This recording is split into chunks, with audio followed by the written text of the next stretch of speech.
Hey guys, it's Nova, and welcome back to The Shadows That Run Alongside Our Car. Last episode was brief, but dark. We actually saw, or it was strongly implied that Shelby turned and attacked Dustin in the car. So, we got 3 different endings now, guys. I'm gonna try airplanes. It is not even 6:30 in the morning. Why are the airplanes so loud? Yeah, we're gonna go ahead and we're going to try another run as Dustin, and we're gonna see if by choosing the choices that I didn't choose previously, if that changes anything. So I'll see you guys when we get to the first decision.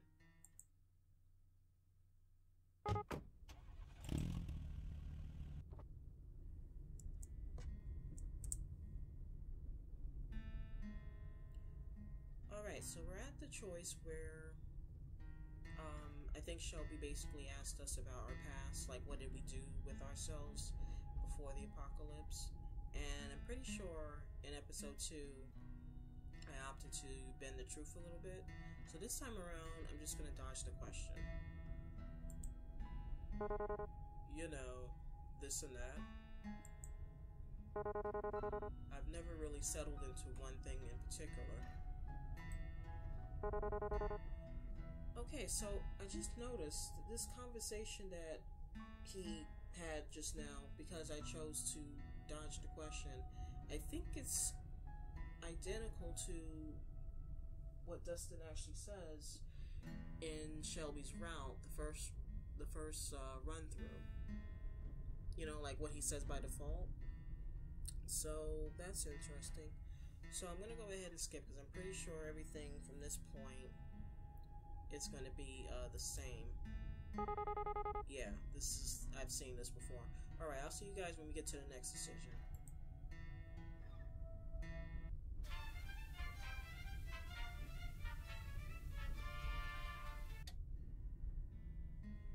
Okay, so now I believe Dustin had just asked Shelby about whether or not she thought that things would ever get this bad, and Shelby basically gets quiet on him, you know, like tries to avoid the subject.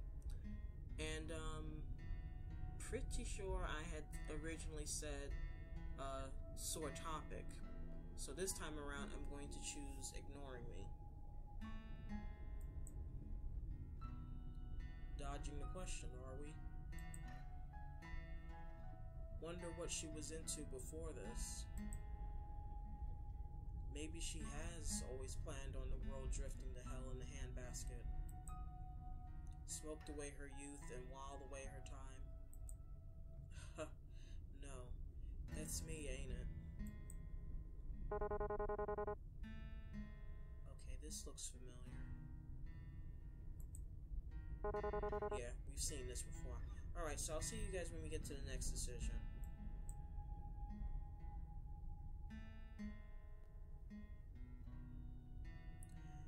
Okay, so now we're at the point where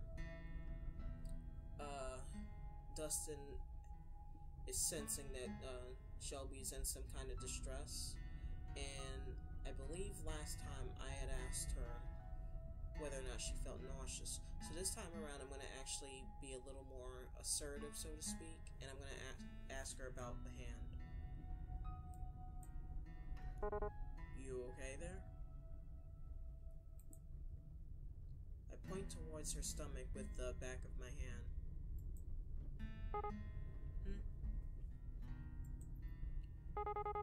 Oh, yeah, it's gotten a little better, but I'm just exhausted, which doesn't help things. You know how it is. I do, but Christ, I'm really not equipped for this.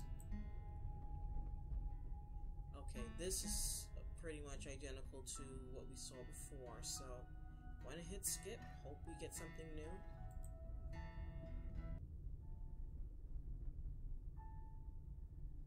Okay, so I'm sorry, stupid airplanes.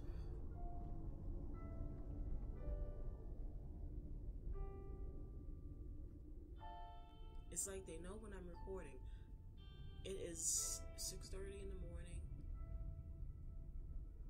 There were hardly any airplanes. I don't even think I actually heard any airplanes between midnight and now. And now all of a sudden airplanes want to fly when I actually have time to record. In any event, previously I had opted to rest my hand on hers to give her a little comfort.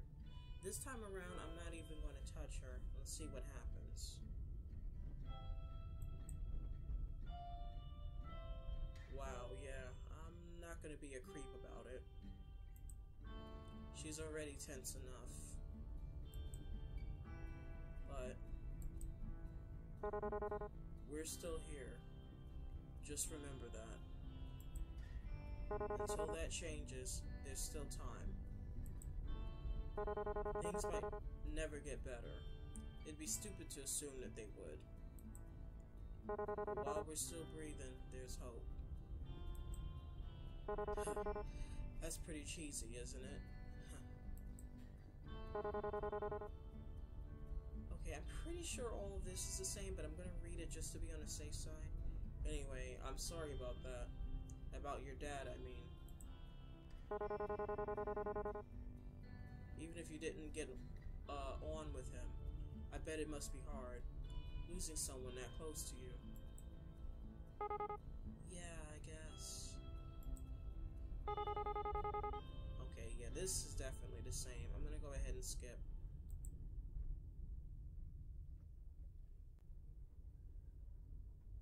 Okay, that didn't take long.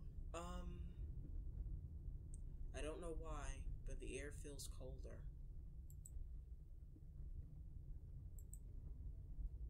Maybe it's time to roll up the window. Maybe it's time to jump out of the window. That's an idea, Dustin. 'Cause you're about to die. Hey. She doesn't look so good. Oh, boy. So, I just remember something pretty funny.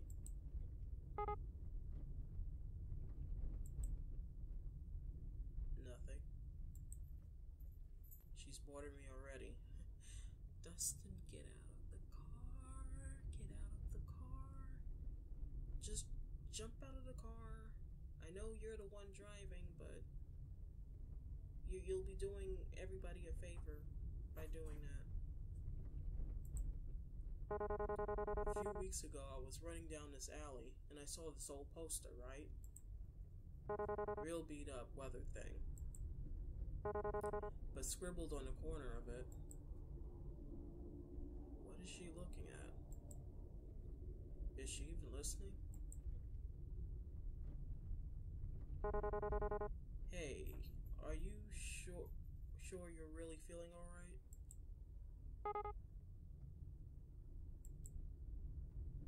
God, please say something. Shelby? She keeps staring forward, at something, at nothing. Besides the glow of the headlights on the empty road, it's pitch black outside. Oh God, that must be terrifying. I had said this, I think, in episode 1. You know, it's almost like if you're driving down in the country, down south, you know, in the southern U.S., you know, like where there's Gizmo, please. You know, down south where there's like no street lights and, you know, once the sun goes down, it's like pitch black. Ooh, that's scary. And he's in the car with this. Gizmo, please.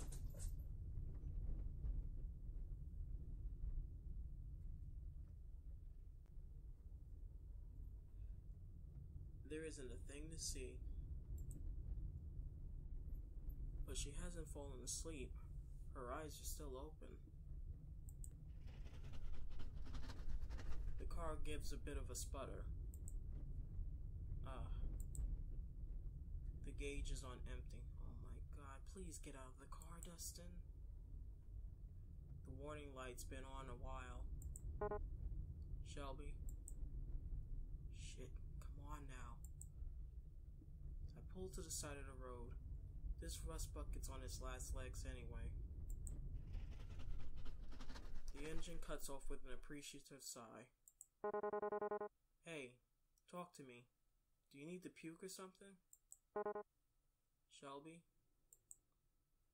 She says nothing, and sits still as a statue. I'm not even sure she's breathing.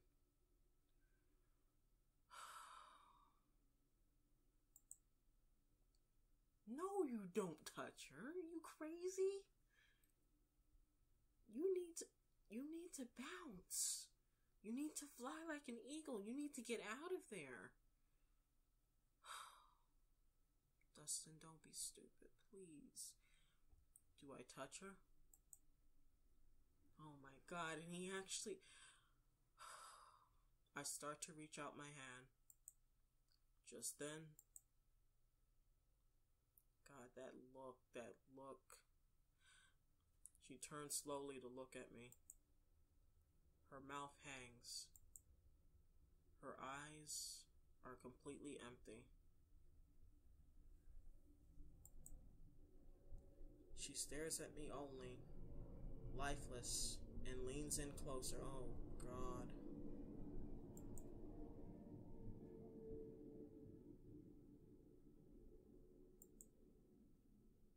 I should have seen this coming.